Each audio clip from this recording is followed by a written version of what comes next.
Hey, it is 9:30, time for the Friday Night Hangout. This is where we grab a brew, shoot the breeze, and interact with you live on the internet. Google+, YouTube, or woodenshores.com, Twitter. You'll see our handles here on the lower third, so to speak. And we're here for another great talk with the crew and also great topics because it is Nova Scotia. News does happen here. We'll do a quick roundtable, get things going here, and explain how the podcast or the Hangouts work too. So we're going to start with all the way in Wallace, Nova Scotia, Keith Elliott. Keith Elliott Stone got promoted, left the basement. Now he's on the ground floor. He's doing good. Moving to Kate Breton, not at the Aerosmith show. Carrie with us here tonight. And, of course, I am in Halifax, along with the cat, and we're here with you this evening. Nice evening, maybe some Aurora Borealis tonight, who knows. So just give you a quick rundown, people, how the Hangout will work. If you're watching live, you can always scrub through, rewind, catch up. We're also going to have the replay after the Hangout has concluded, about 10 to 15 minutes. And, of course, we'll have the audio-only version of the podcast over the weekend, so you can listen to that audio-only. Before we get going here on the list of topics here, we just want to give a quick shout-out to some of our friends here.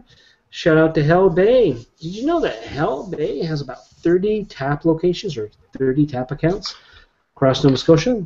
So most likely find a pub or a bar between Liverpool and Halifax, and you'll probably find a nice Hell Bay brew with you there. And also just want to mention here that InReach Delorme has a contest right now on their Facebook page, and the first prize is do like a hunting trip, I believe, in British Columbia. So you can check out their details on their InReach Facebook page. All right, boys, let's start the way that we normally do, which is what we are drinking tonight. Keith, what are you drinking tonight, my friend?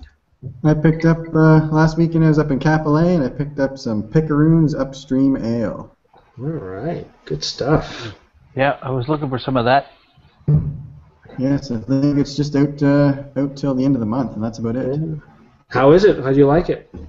It's pretty light. It's probably what you'd call a blonde beer. Very toasted grain smell, very crisp. Nice light beer. I like it. All right, good stuff. Carrie, what are you drinking tonight? I found an IPA somewhere. Can you see it? Wait a minute. There's no label on it. Oh, is that the Bone Shaker? Yeah, it's the Bone Shaker, yes, from Toronto. All right, excellent. Yeah, you know, I picked up. How is it? How do you find it? It's good, nice hoppy flavor to it. For an IPA, it's just nice. It's similar to some of the other ones I've had, and tasty. I like it. I agree. I picked up a pack last week at the NSLC, so it's kind of nice to have that. All right, I got here the latest from Garrison. Well, not latest format, which is the Tall Ship Amber, and which is in their 650 ml, the bomber bottles. So, no different from their six-pack here, just in a different format, which is kind of nice to have in a different format here. All right, we got a number of people jumping in. Thank you, everybody, for jumping in. For those watching, and especially those watching, you can see how adventurous the cat is behind me.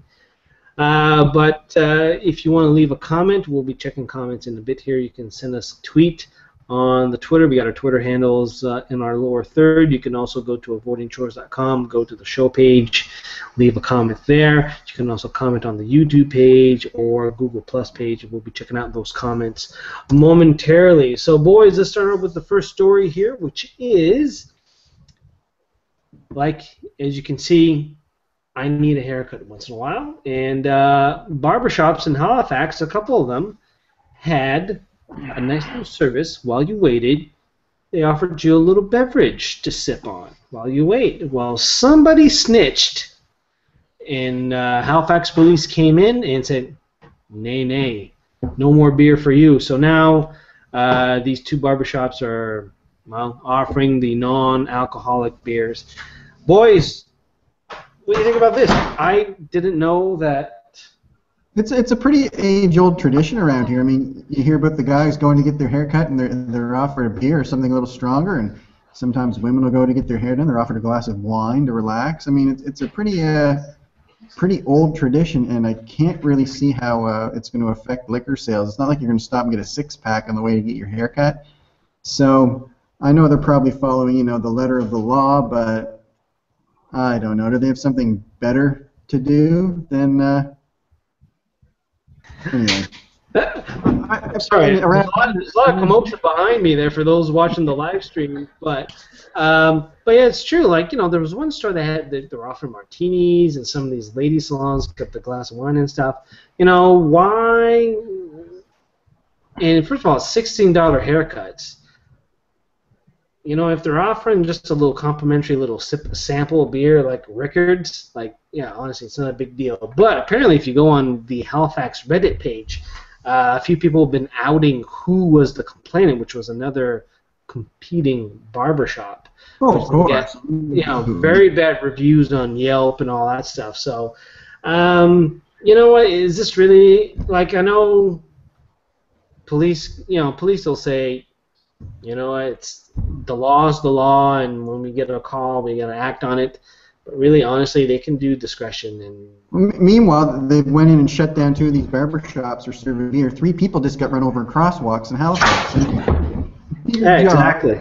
I mean, I don't know. I mean, I know they're doing their job, but it just seems like there's better things to do. I mean, it was an old tradition around here. You'd have the little barbershop that about 5 people could jam into. There'd be a little curtain in the corner, and they'd be behind it, they'd be sipping stuff harder than beer, I don't really see how beer hurting anything.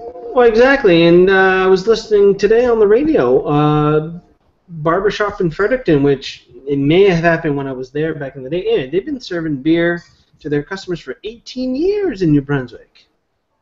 Crazy. Carrie, you've been in New Brunswick, Fredericton or Mukto. Have you ever gone to this barbershop when you were stopping by? No. And the only one was the Sergeant Major standing outside going, cut it shorter. No, actually there was one of the men's salons, whatever you want to call it, here in Sydney was doing the same thing. And I don't know if they're still doing it because I don't know, that $28 or something for a haircut and whatever shave is a little bit beyond me for getting a haircut. So if they're offering a perk and it's as was on the news last night when I saw it, they asked the people what they could do, right? Yeah. And then the police say you got BS information from somebody. But when Liquor Commission says it's okay, why shouldn't it be okay? Exactly. So back to what Keith was saying here. This has been going on for years, and the curtain in the back, and a little something for the customers. I mean, barbershop. How else are you going to get people to sit there for 2 hours with getting their haircut? They could do like me, do the Mach 3 treatment. You can still find a barbershop that does the shave with the hot cloth and the straight razor. You definitely want to drink of something. Damn straight. Yep. All right, Friday Night Hangout kids, thank you everybody who are tuning in live right now. You can rewind and get caught up. You can leave a comment. You can comment via Twitter, the YouTube comments, Google Plus comments, or on the show page on avoidingchores.com where we have the topics and you can keep up and see what we're going to be talking about. Oh, we're going to do, excuse me, who's that tall ship? We're going to do the next story, and then we'll get to the comments here. Let's talk about the Nova Scotia Ferry, one of our favorite topics here. Nova Scotia. Hey, we a lot of fun. Oh man, I tell you, we talk about it almost every show.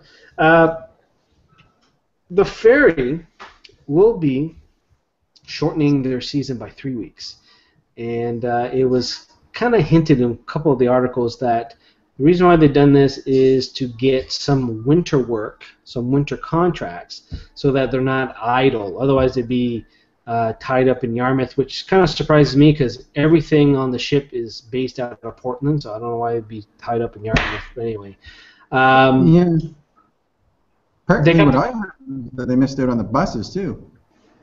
yeah. Well, there's a whole bunch of This year they came online too late to book them, so they missed out on the fall season for the fall tours from New England. That's what I heard. I don't know.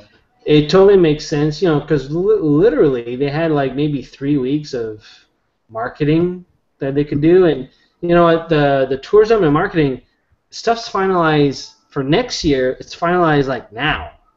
Yeah, well, Like, they said they already have quite a few buses booked for next fall. yeah, like to get into the trip planners and the tourism and all that stuff for next year, stuff had to be done now. And they're going to print. Actually, the Nova Scotia Tourism Guide gets printed in November or December. Like there's a lot of, and for the ferry, they had basically April, so they're already late and stuff like that. So it sounds like they're going to do an announcement that they have a winter contract, so they'll be able to keep the staff employed. I guess throughout the winter, and then resume the Nova Scotia thing. They had a very good August, but we're going to see how September is. October 15th is the last day, and really, to be quite honest, anybody who's looked at tourism October 15th or the week after the next, was it Canadian Thanksgiving, everything's closed. Campgrounds are all closed. A lot of the seasonal stuff is closed. A lot of the kayaking outfitter places are closed. Keith, what's going on in Tamagouche in October after Oktoberfest? It stays pretty busy until New Year's. It stays pretty busy. Things usually don't close till Christmas time or after Christmas. Yeah. Okay. Carrie, is anything busy? Anything going on over in Cape Breton past October? The Celtic Colors Festival starts third week of August or October. So that's a full week and a half of anything all over the island. Any music venues and food venues and all kinds of stuff all over the islands. And that's a pretty popular That was a great way to extend the shoulder season into the middle end of October. Well, true, but it works. I mean, yeah. There's people coming to see everything. They do the Cabot Trail to see the fall colors and. Now I guess the question is, have you guys noticed the fall colors starting to turn this past week? Because I'm seeing some trees changing colors. Not much here, no. Not much there. Carrie, in your neighborhood? Yeah, we got a couple. There's a couple. Maple's turning red already, so. Okay. So I guess my theory here that stuff is closing, but campgrounds, provincial, national parks, they definitely do close in October. So there's some segment of the people who will be taking the ferry to do some outdoor stuff in the fall, not doing it. So you're down to the bed and breakfast crowd, which is not a bad crowd to be in. If you want to attract. I don't mind it. I like bed and breakfasts.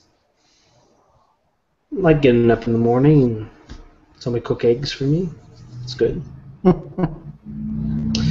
right, guys, let's check out the comments. And just to let you know, you can send us a comment here on Twitter, YouTube, Google+, on thevotingchores.com. Carrie is monitoring the comments on the Voting Chores, and Keith is monitoring on YouTube. We'll give the guys a second or two to reload the page. Carrie, what do we got on votingchores.com? Bluefin's on. All right. And his first comment is, hey, gang, he's at work tonight. Oh, yeah, again. He's having a glass of ice water. He'll be home for the hangout next week, and he'll have a nice cold beer. All right. His comment on the barber thing, as long as the barber is not drinking, what's the difference? Exactly. It's now only, he says, it's only 0.5% beer anyway, but they were serving 5% beer before. Yep. Here in and he says here in St. John's there are several women's hair salons that offer wine with a haircut. And I think some of them got bubbled out on the news broadcast yesterday evening for Halifax.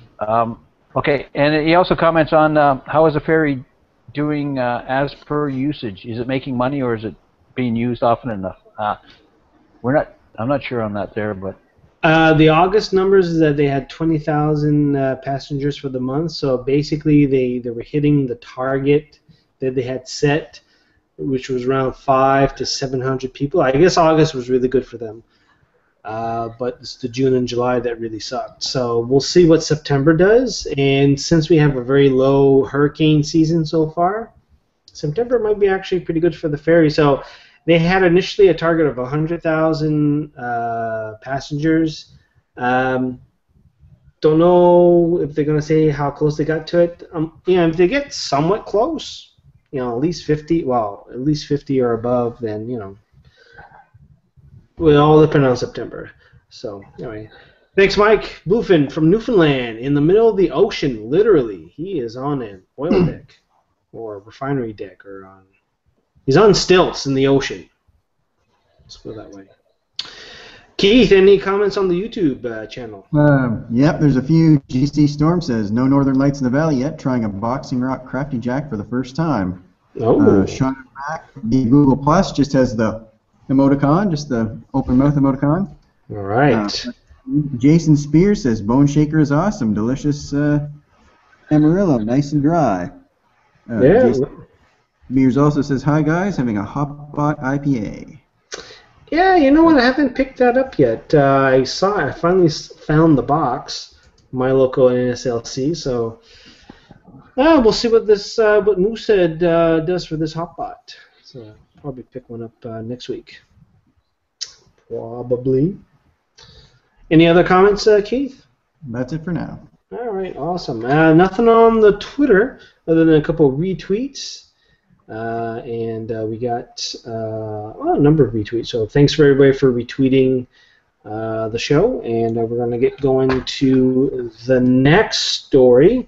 And, actually, the next story would have been the Maritime Beer Report. But since Todd's not in today, I will continue on to mention about some of our supporters, some of our sponsors here at avoidingchores.com.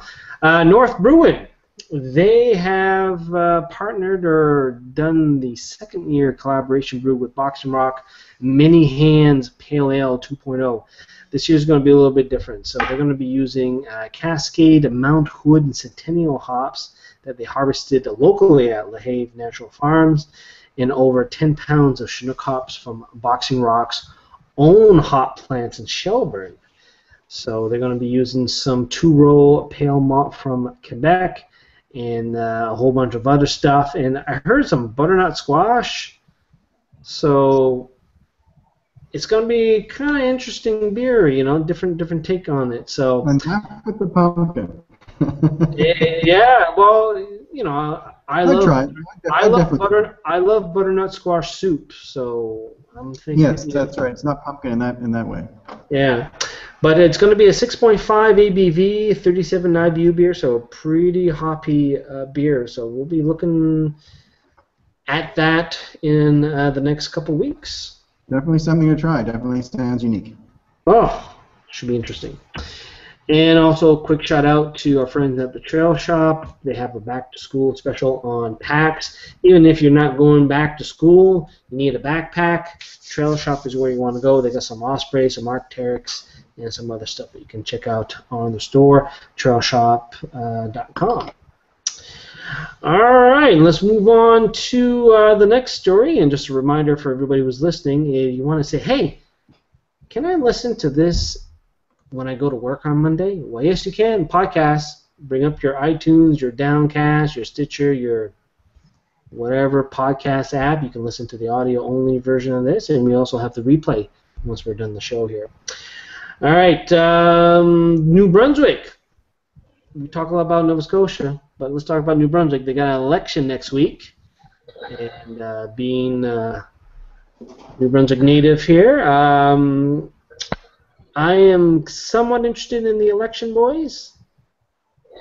I kind of watched the leaders debate, and Debated. He was a dog during the debate, wasn't he? He like had the flu and he went on anyway. Yeah. You look terrible. And of course, he got attacked. So basically, in New Brunswick, the PCs or the Conservatives, basically their platform is vote for us. We'll get some fracking going so that we can get some money to get us out of debt because we are up creek and we're broke. I mean, that seems to be their one-trick pony, basically. Well, It seems that way. I mean, that seems to be what they're making the most out of. Yeah, exactly. Is there which is not a bad thing for a mandate. Like, you remember when federal election, Mulroney, basically there was one re-election where it was basically the referendum on the GST, right? Vote from the Conservatives, GST goes in, and all that stuff, right? There's two ways to look at it. I mean, Dexter promised lots of jobs, and I don't know. Look, liberals are offering 10,000 jobs in the next 4 years if they're elected, and some other magical rainbow stuff where I don't know where they're going to get the money from. I don't know. You know what? New Brunswick, they've cut civil service, they've cut programs, both the Conservatives and the Liberals, and the Conservatives before that, back to Bernard Lord, when people from Petitcodiac didn't want to pay a toll highway to take a 4-lane to Moncton to go to work. They cut. I remember this clearly, where they cut. They said, "All right, the privately funded toll highway, we're going to rip out the tolls, and we're going to absorb the cost." So that meant cutting the agriculture department in half, closing half of the offices, and all that stuff. That was back in Bernard Lord days, and people kind of put him on a pedestal there for I don't know what. But it's this thing where New Brunswick's broke. They need some money. They need some revenue. They don't have an offshore oil industry. Lobster, I heard there's a lobster processing plant that moved down to Maine from up in the Acadian Peninsula this year, just because it was really? just because it was just easier to set up, and they don't have quotas, and it's just easier. Yep, right? Closer to the markets. Yeah. So I don't know. The Liberals with their 10,000 job balloon rainbow. I don't get it. NDP. That seems like something pulled out of the air, basically. I kind of like the NDP a little bit, but there's no way they're going to make any kind of traction. Is there three? There's 4 parties?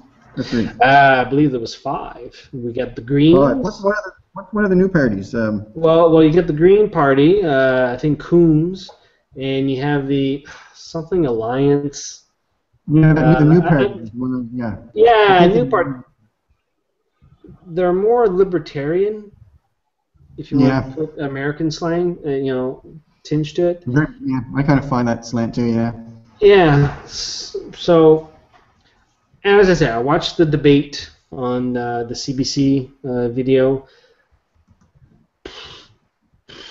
Everybody acknowledges that we got to do. I think everybody acknowledges they have to do some changes, but none of them really has any. None of them have the card that'll say, "Hey, for revenue, we'll be able to use this to offset all the magical plans we have." Other than the Conservatives, I don't know. That's how I'm seeing it. So, Carrie, what are you thinking? Because you go to Oromocto quite a fair bit. Well, I go to Fredericton anyway. If they're basing their whole platform, I probably said this earlier in another forum, hangout. If they're basing their platform totally on fracking, I don't know if he's gonna swing it, because it's not a happy it's not a happy outcome, or people aren't happy with it. And if that's gonna change the vote, then there's gonna be a lot of young people coming out to vote and saying no.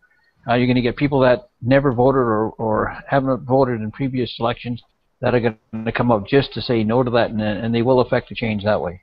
Hmm. Keith, what do you think? I don't really know a lot about it. I haven't been following it too closely, but I do agree, though, that it's just too much of a one-trick pony, and this whole opinion about fracking is pretty much going to polarize voters one way or the other without them even really looking at the rest of the issues, I think.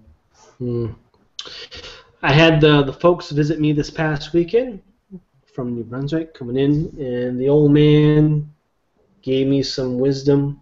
He said, you know what, when we were growing up, there was one place where we had to go get jobs. It was Connecticut, do construction.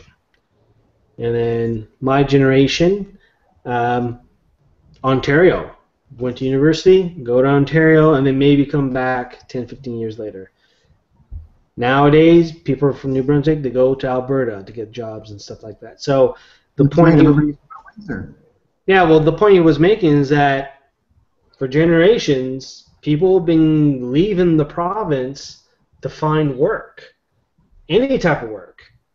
And I think that's kind of the point with the fracking. It's like it's work. It's could be something. So yeah, I don't know, but and we mentioned this last time too. Is like, you know, if they were smack dab in the middle of the province, nobody would probably say nothing about it. The fact that they're across the road from Kuchibugwak National Park, that's people notice and people care. So and I don't blame them. I don't blame them either. All right, let's check out the comments, boys. And just a reminder for people watching, you can leave comments on Twitter, in YouTube, the Google+, on votingchores.com. We do this every week. We have the audio-only podcast version for you later this weekend, so you can relive the finer moments and without the crazy cat action that was going on behind me earlier in the program. Carrie, do we have anything on votingchores.com? No. All right. Bluefin is silent. Bluefin took his milk and went to bed. I don't blame him. Hard work of being on a platform in the middle of the ocean. Cool Atlantic Ocean. Keith, anything on the YouTube channel? No, believe it or not, there's not. What? Bunch of people watching? They were probably just awestruck from what we were saying about the New Brunswick election, really thinking about it. I'm sure that's it. They're just, yeah. Well, hey, we got some more New Brunswick news. Ebola in St. John last week. About the most exciting thing that's happened in St. John in a while. Oh my! That's like the highlight for a lot of people in St. John. So to summarize, the police handled this very badly. The St. John police, just like how they handled the Olin murder last year, which we haven't really talked about. But so just to summarize, so this girl was found passed out in her hotel room by cleaning staff one morning, and through a number of questions, she said that she was in Africa, and the hotel, the Hilton in St. John, shut down, quarantined, nobody could leave, nobody in. Police gave, she went to Africa, we're not telling you which country. Yeah. But, you know, nobody can leave. It was the silliest thing. Everybody was just losing their mind. Oh, yeah, and Twitter was just losing it, and the missus there, she was seeing stuff on Facebook, and she was just, oh my God! And it's St. John. Things happen in important places, which was my point. Why would it be Ebola? Now, then again, you know, where have you been? Oh, I've been in Liberia doing some work. Oh, I think we'll put you in a little isolation ward here. But anyway, turns out she was in Cameroon, which is totally opposite end of the Ebola outbreak, and she walked out. I guess she did the victory sign when she walked out. Young girl, too, so from the pictures. So should we, it kind of reminds me of 911 after September 11th. All these small towns all these small towns all of a sudden it's like after 9/11. Remember that? Yeah, the anthrax and over, nothing. Yeah. And it's back to my original point. It's like important things happen in important places, and anthrax. Well, on the news tonight, they figured out it wasn't the girl that had Ebola; it was the bed bugs.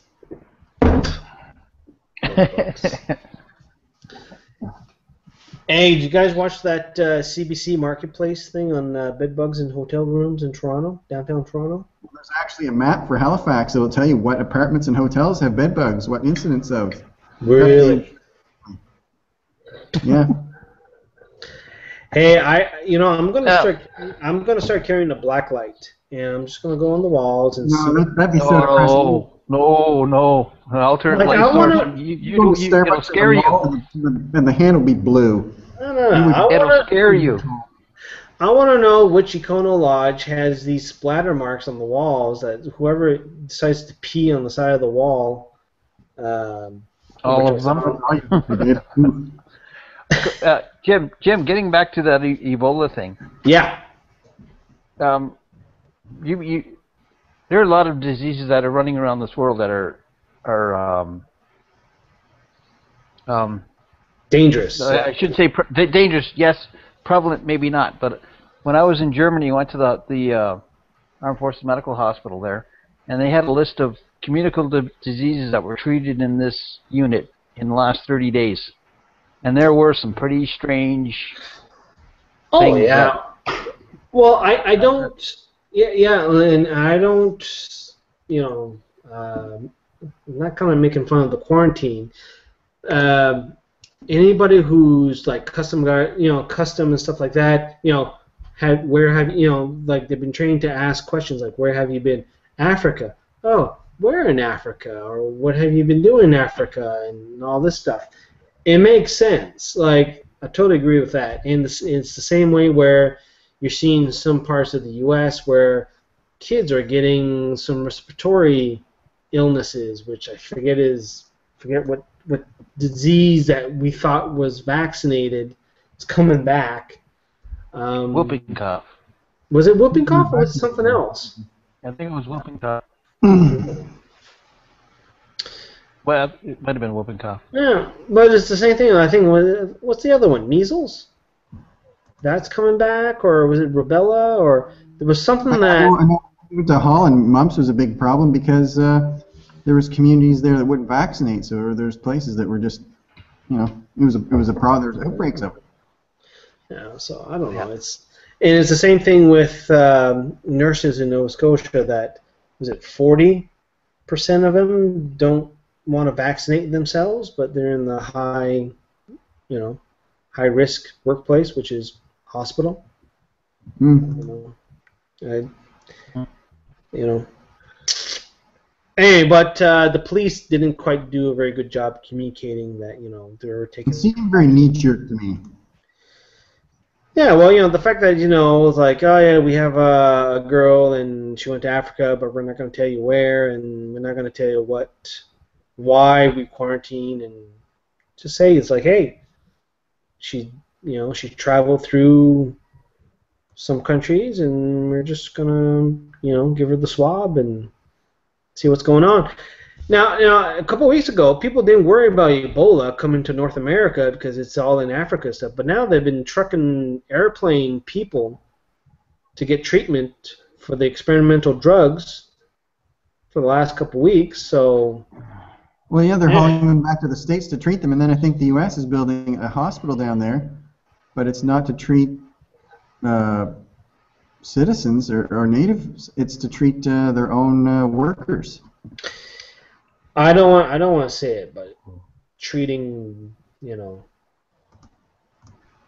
white workers, because that's the only picture I see that people are getting treated. It's just white health workers, and then, well, why can't we give some of the experimental drugs to the people that are dying over? You start laying outside the hospital dying.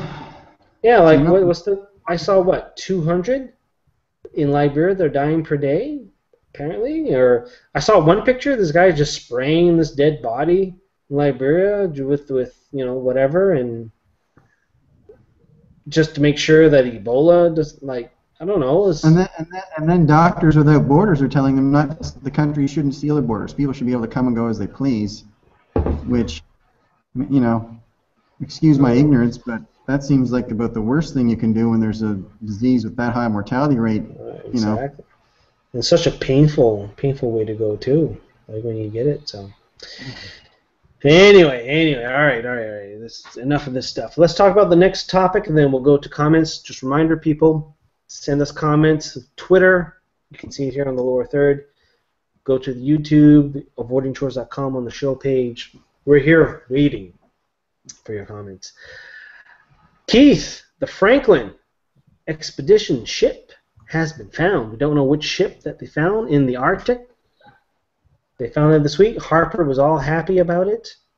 Yeah, I guess they're going to try to get dive teams in the next week or two because they want to get as much information of it as they can before things freeze up. Hell yes. So if people don't know, about 30 feet of water.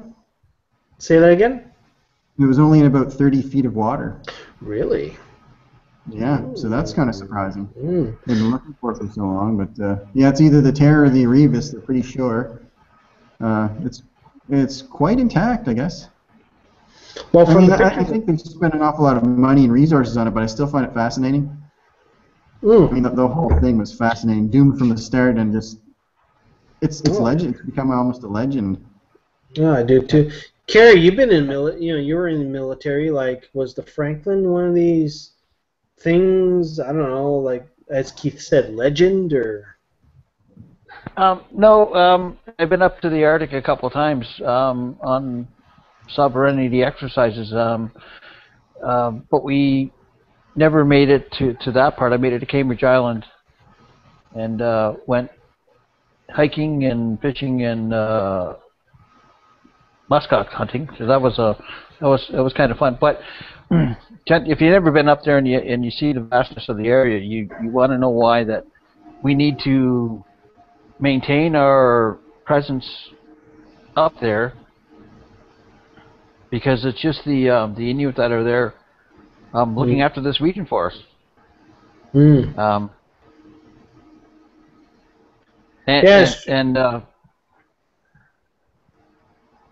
When Harper always goes up there once a year, and he does his grand show and everything else, and he is now promoting to have more armed force presence up there, which is something. And then again, you see in the news that the Russians are doing the counter to that, and they're posting more and more people up there as well. So it is a vast region. Oh yeah, and I'm way fine with Arctic sovereignty and stuff, and especially when we got, there, as you said, there's Inuit up there, and we got ships, and we got all the old installations and stuff. Actually, it's funny. I was looking on Google Maps today. I was looking at the Bering Strait because I was reading this article, I think it was on Gizmodo, where they talked about in the Cold War era, in the 50s, the U.S. had a plan to enlist regular citizens to be kind of like the left-behind spies if Russia did invade Alaska through the air. So they would have, the one-armed photographer or trapper from Alaska, which they wouldn't think as a threat, but they would be kind of like a spy, and they would relay information. There'd be secret caches of food and gear in the frozen tundra, the Alaska and stuff. So that was going on in the 50s. Wasn't Patrick Swayze in a movie, something like that? No, it was Steven Seagal. He was protecting an oil rig or something. Oh yeah. I only remember the bar fight scene where he had to teach a lesson to this guy, and I think he cried at the end. I don't know. You spoiled it for everybody. All right, so the ship, the Franklin, was it Erebus and the Terror? Yeah. Now, have they found? I thought I saw something on the news that they had found a graveyard. They had found some of the bodies. They found them quite intact too. Notes, and that's the bodies they did the tests on, that they determined that they died of lead poisoning. from improperly prepared food, canned food. That's it. That's the cheapest contract. The cheapest contract for provisions. That's what happens. That's right. Yeah. So the lead that was in the canned food leached into the food and poisoned the guys. Wow, that sucks. Plus, they were stuck in the ice besides, so they really were screwed in more ways than one. Oh yeah. But one of the things is that they were able to find the ship based on the Inuit oral history. And a spoon. And a spoon. Don't forget the spoon. Sticking through the ice or the water for quite a while. Say that again?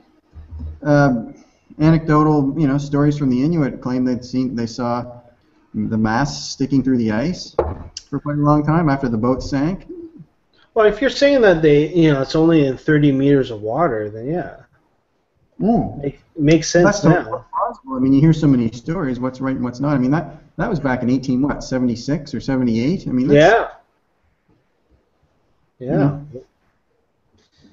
Pretty interesting. No, hopefully we'll get to see a little bit more of this. And as you said earlier, with the graveyard being, the bodies that they found well preserved and all that stuff, that's what they're hoping when they go down above the ocean. Well preserved, everything. They've spent this much money and resources on it, and they might as well get to the bottom of it now. So true. So true. All right, boys, we'll do a quick check on comments here on avoidingchores.com and on the YouTube channel. Before we get to that, we'll give a chance for the boys to reload the page.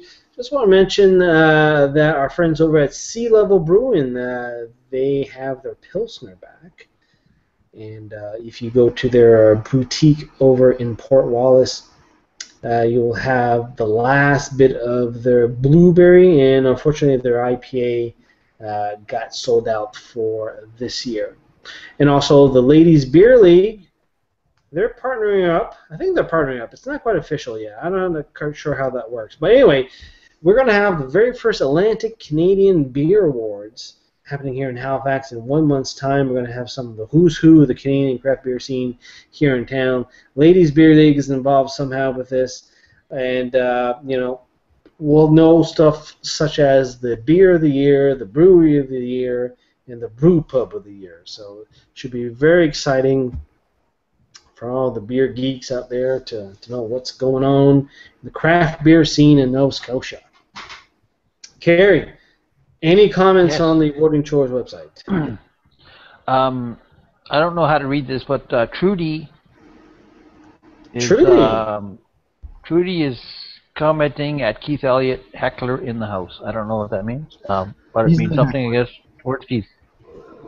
He's the heckler. Anyway, he's been around a while.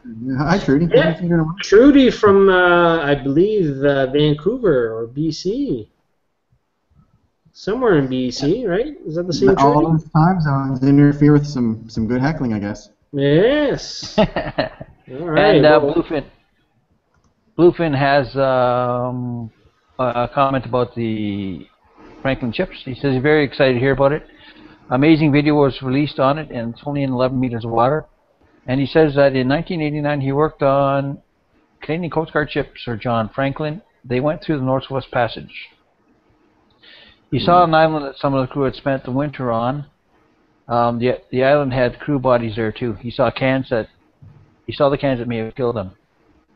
As a scuba diver, he would love to visit the site. And one of his hobbies is underwater archaeology. He's taken amateur courses on that this year, and he's very interested about the whole thing. Yeah, words to that effect, anyway. Yeah, no, very interesting story. So, good stuff, Mike. On stilts in the ocean in Newfoundland.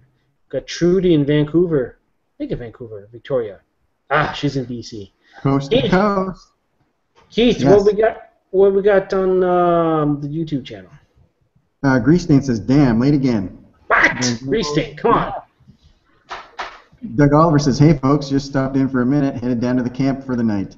And Grease Stain says, "Libertarian isn't an American term." No, a lot of Americans identify as libertarians, though, I suppose.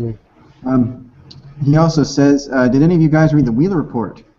or the draft study from the EPA, fracking seems at best a short-term cash grab for oil companies that leave a mess around. And then he goes on to say the Wheeler report guessed it would be a maximum of 750 to 1,500 jobs and a maximum of $1 billion a year at some point over a 10 to 40-year period. The production would end about 2050 tops. Not too sure how the numbers work out in New Brunswick, but I don't doubt they're much different. And yes, I saw part of that report where they said it would be about 1,500 jobs. Yeah. And, you know, right off the top of your head, that sounds like a lot of jobs, but that's like, what, 4 factories?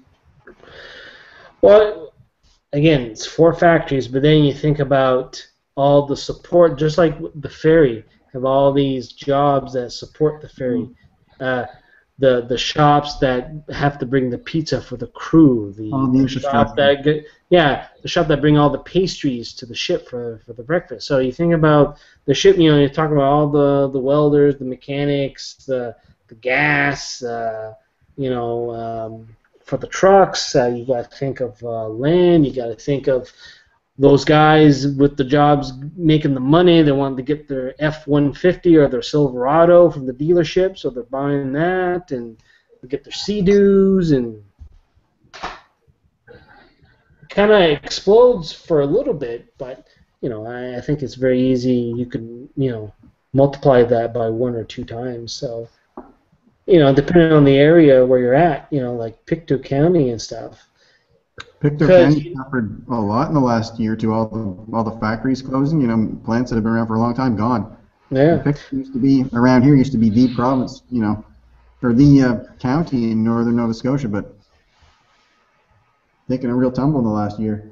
Exactly. Keith, you got a nice glass there. You want to show the people the engraving on this glass? I emptied it, but that's my. I have to make some more of these, but I've been so busy. It's going to be the fall before I get to. Make some more of these avoiding chores glasses. All right. I don't know if you guys can see that. Keith has hand-crafted or hand-engraved the Avoiding Chores logo on some beer glasses, so we're trying that out. And for those who ordered the Avoiding Chores shirt, that will go nicely with it. Any other comments, Keith, on that? On the comments? That was it. That was it? All right. Thanks. Well, good thanks to Christine for interpreting the comments. Yeah, I haven't heard from him in a while. Well, he probably took a break like the rest of us here, so now we're back on our evening schedule.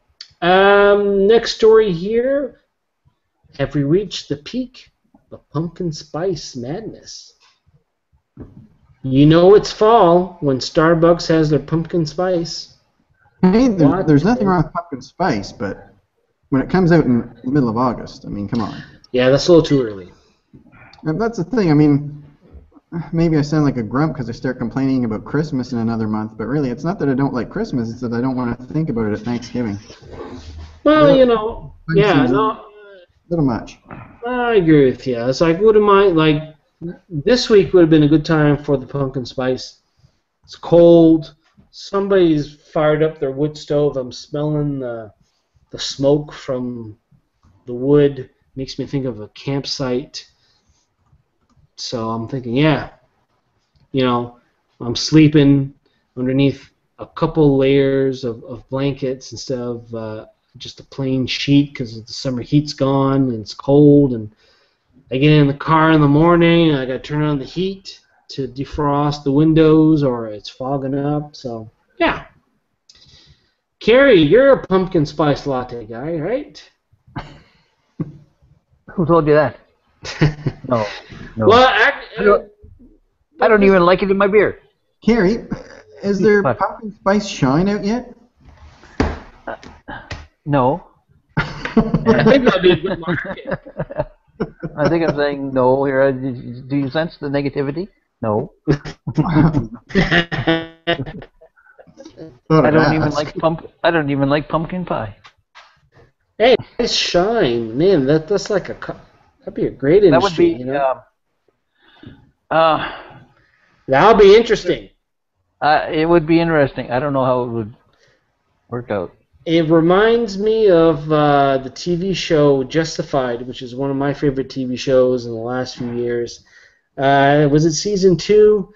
where it was the mom that was I forget the name, the Bennetts. She had her shine, but she called it apple pie.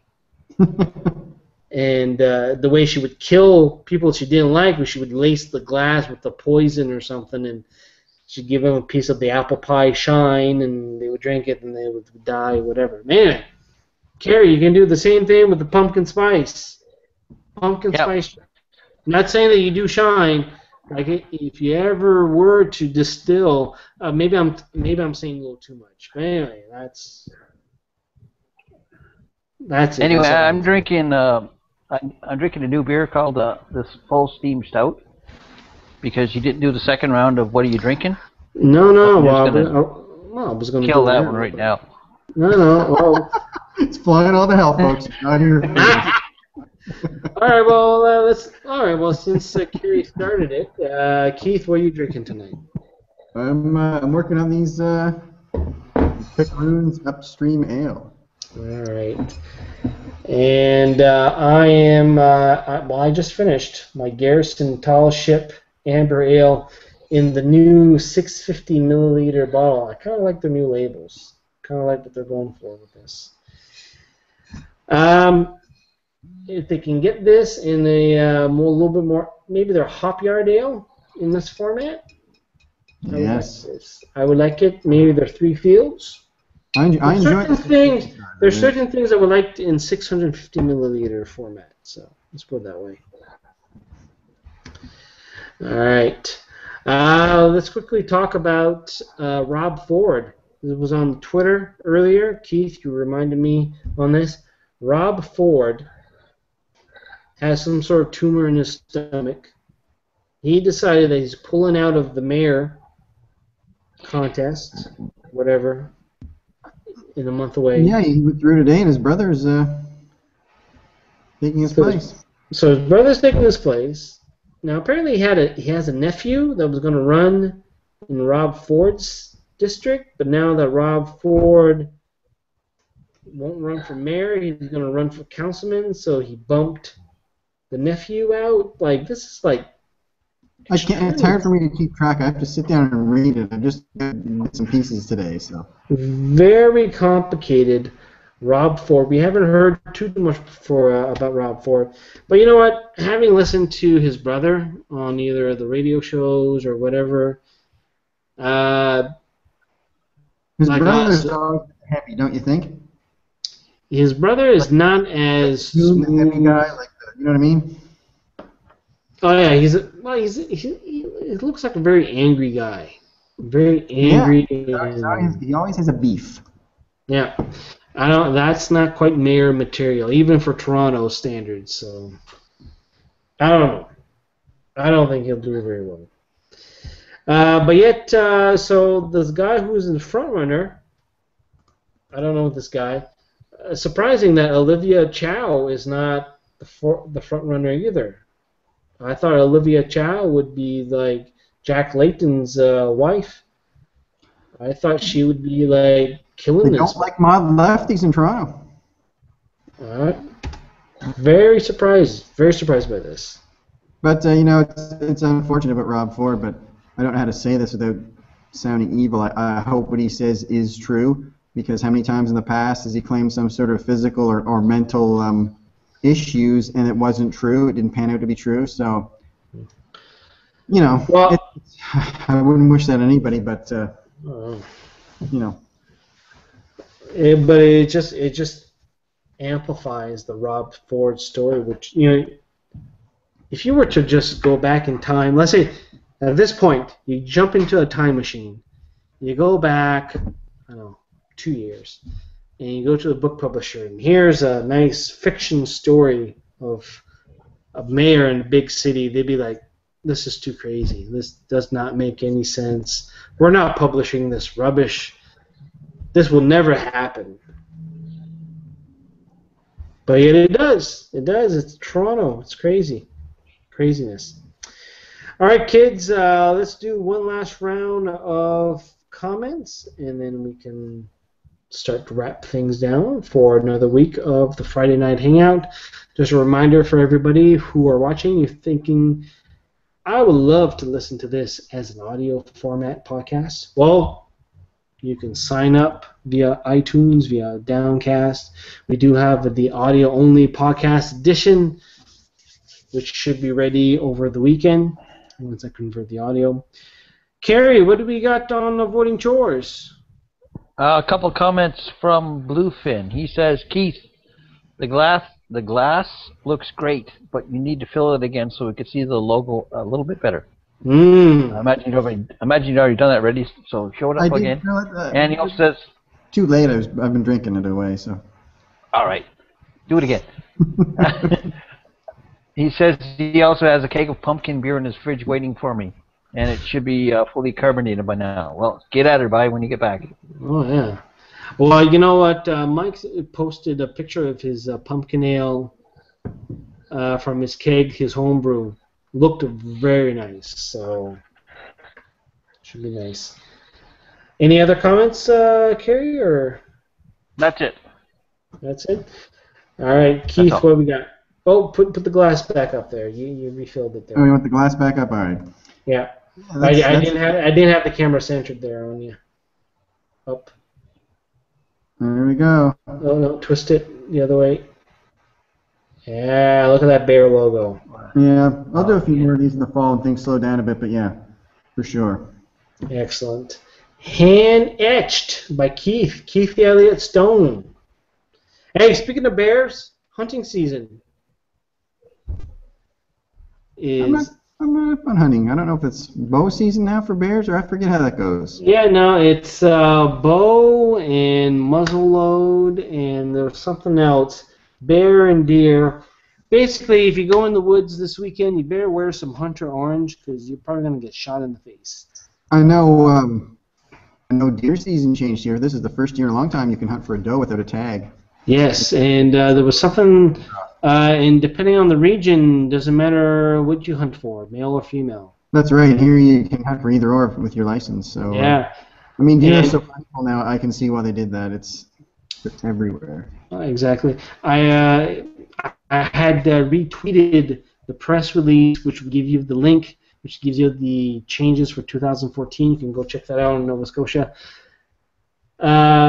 Stuff that's open most of the year for hunting, no bag limit.